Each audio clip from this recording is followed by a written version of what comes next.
Salam sejahtera.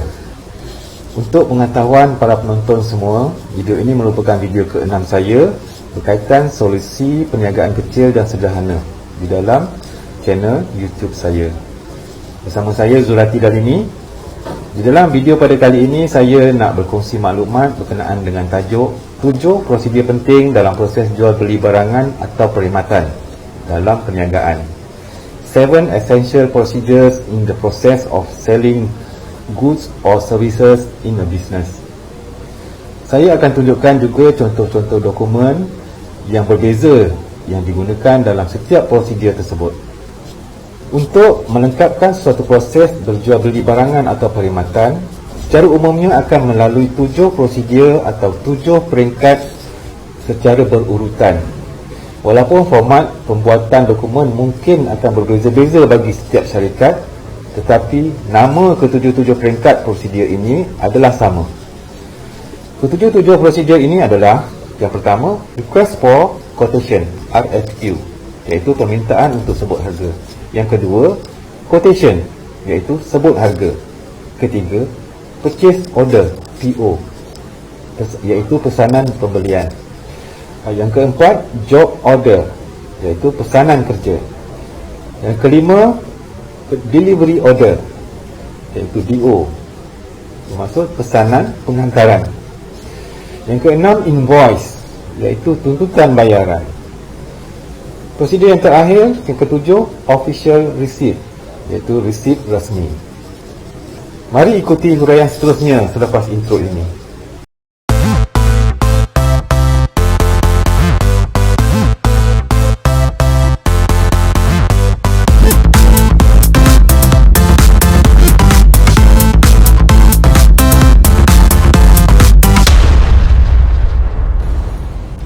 Terima kasih kerana anda terus menonton video ini.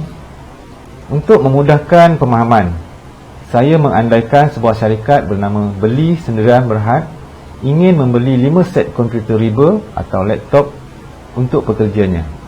Maka pengarah syarikat ini mengarahkan pegawainya di Jabatan Pembelian untuk membeli 5 set laptop baru daripada sebuah syarikat pembekal.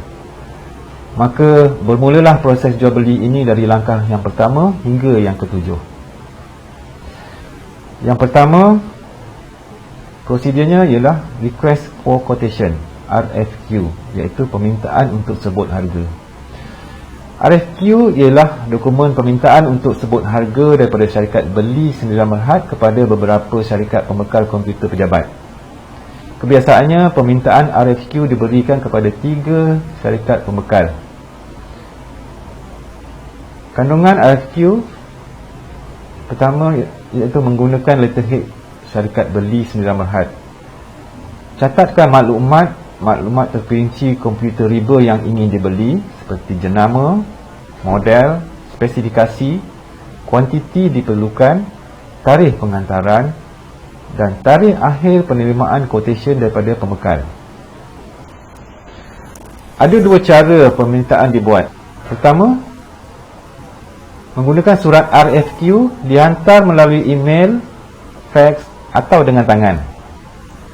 Cara yang kedua pula adalah tidak digalakkan permintaan quotation sekiranya dibuat melalui panggilan telefon, SMS atau WhatsApp, kerana cara ini akan menyusahkan kerja pembekal menyediakan quotation dengan tepat. Cara ini juga tidak memberikan identiti sistem pengurusan yang baik kepada syarikat Beli Sendirian Berhad. Prosedur yang kedua adalah Quotation, iaitu sebut harga.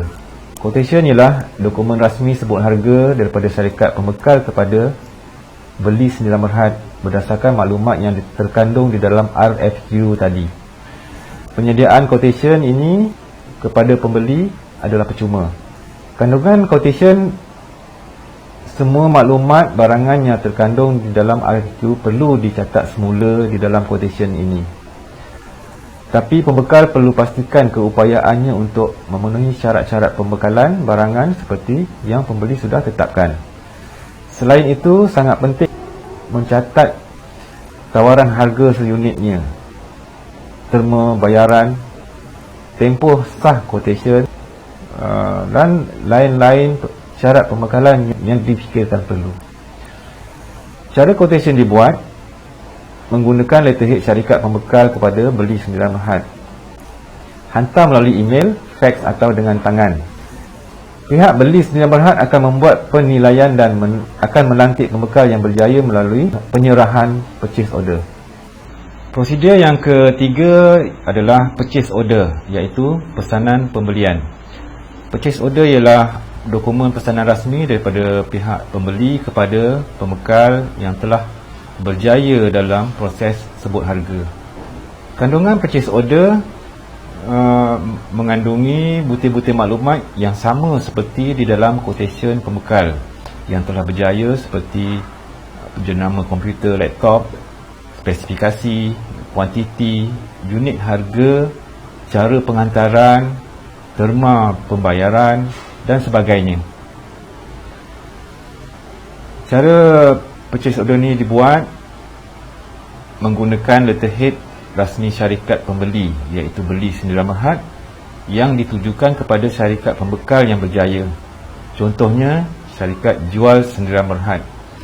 Dokumen ini boleh dihantar terlebih dahulu melalui email ataupun fax. Tetapi purchase order yang original atau yang asal perlulah segera diserahkan atau diambil sendiri oleh syarikat pembekal yang telah dilantik. Seterusnya, prosedur keempat adalah job order, iaitu pesanan kerja. Job order ialah dokumen edaran dalaman jual RM9 sahaja. Kegunaannya sebagai rujukan pihak store dan bahagian pengantaran barangan. Kandungannya, job order akan merujuk kepada purchase order daripada beli RM9 yang mengandungi butir-butir maklumat seperti jenama komputer laptop, spesifikasi, kuantiti, tarikh hantar dan alamat tempat pengantaran. Tiada maklumat harga di dalamnya. Bagaimana cara nak buat job order ini? Staf pemasaran akan mengeluarkan job order kepada store. Kalau kuantiti komputer laptop itu masih tak mencukupi, beli lagi daripada pemborong untuk mencukupkan kuantitinya. Kemudian, pegawai pemasaran syarikat akan buat dokumen delivery order dan diserahkan kepada store untuk urusan penghantarannya. Prosedur yang kelima pula adalah delivery order, DO, iaitu pesanan penghantaran. Delivery order dibuat, iaitu pegawai pemasaran syarikat jual RM9 akan membuat delivery order dalam 3 salinan untuk diserahkan kepada store dan seterusnya barangan diuruskan pengantarannya kepada pembeli. Apabila pembeli menerimanya, pembeli perlulah memeriksa kuantiti dan spesifikasinya adalah betul. Kemudian, pembeli akan menandatangani serta cop rasmi syarikat pada ketiga-tiga salinan delivery order tersebut sebagai tanda terima.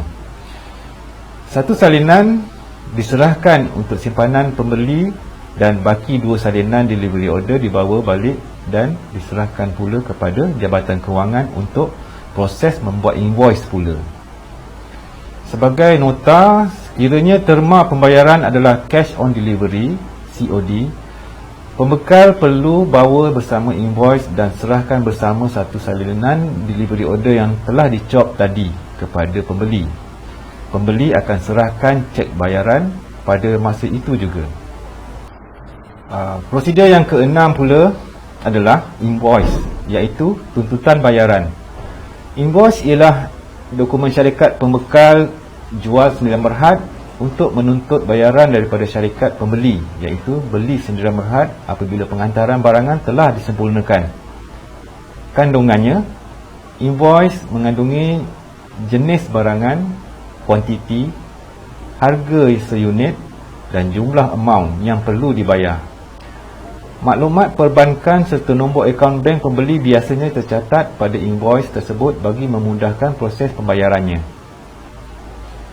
Cara invoice dibuat, pihak Jabatan Kewangan akan buat invoice merujuk kepada dokumen purchase order dan delivery order. Invoice yang telah lengkap bersama lampiran salinan delivery order serta salinan purchase order akan diserahkan kepada Jabatan Kewangan pembeli untuk proses pembayaran, sama ada secara online banking atau cek. Sebagai nota, sebenarnya ada beberapa jenis dokumen lain berkaitan dengan bahagian invoice ini. Sebagai contoh, proforma invoice, tax invoice, cash sale, debit note atau credit note. Penggunaan setiap satunya adalah di atas sebab-sebab tertentu. Saya akan ceritakan kemudian sekiranya ada permintaan untuk dokumen-dokumen ini. Akhir sekali,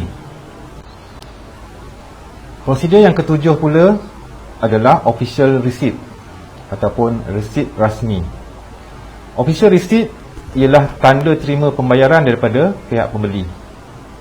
Kandungannya ditulis nama syarikat pembayar, amount bayaran, nombor cek atau tunai, tarikh terima dan tujuan pembayarannya, iaitu nombor invoice. Cara membuatnya, pegawai keuangan syarikat jual sendirian merhad akan mencetak resit ini untuk diserahkan melalui pos atau serahan tangan kepada syarikat pembayar. Dengan itu maka sudah selesailah proses jual beli ini. Walaupun begitu, pihak penjual perlu buat perkhidmatan selepas jualan secara percuma dalam tempoh jaminan yang biasanya setahun dari tarikh selesai penghantaran ke semua barangan tersebut. Mungkin ada yang bertanya, apakah kebaikan atau kegunaannya prosedur jual beli seperti ini? Kebaikan menguruskan perniagaan secara bersistem dan berdokumen seperti ini amat berguna untuk tujuan yang pertama, simpan dokumen-dokumen ini sebagai rujukan pada masa yang akan datang. Yang kedua, dokumen ini diperlukan ketika juru audit mengaudit akaun syarikat dan untuk hal percukaian syarikat. Yang ketiga, ada bukti jual beli sekiranya berlaku penipuan transaksi perniagaan atau kes-kes perundangan. Keempat, memiliki imej sistem pengurusan perniagaan yang baik dapat menambah keyakinan pelanggan. Demikianlah 7 perkara asas penting yang biasa digunakan dalam proses berjual beli dalam sebuah syarikat. Semoga video ini akan dapat memberi manfaat kepada golongan peniaga atau generasi muda yang baru masuk ke alam pekerjaan atau perniagaan. Saya mengalu-alukan komen dan cadangan membina daripada anda semua. Silalah like video ini supaya saya lebih bersemangat untuk terus berkarya melalui topik-topik video yang seterusnya. Terima kasih kerana menonton video ini dan selamat maju jaya. Sekian.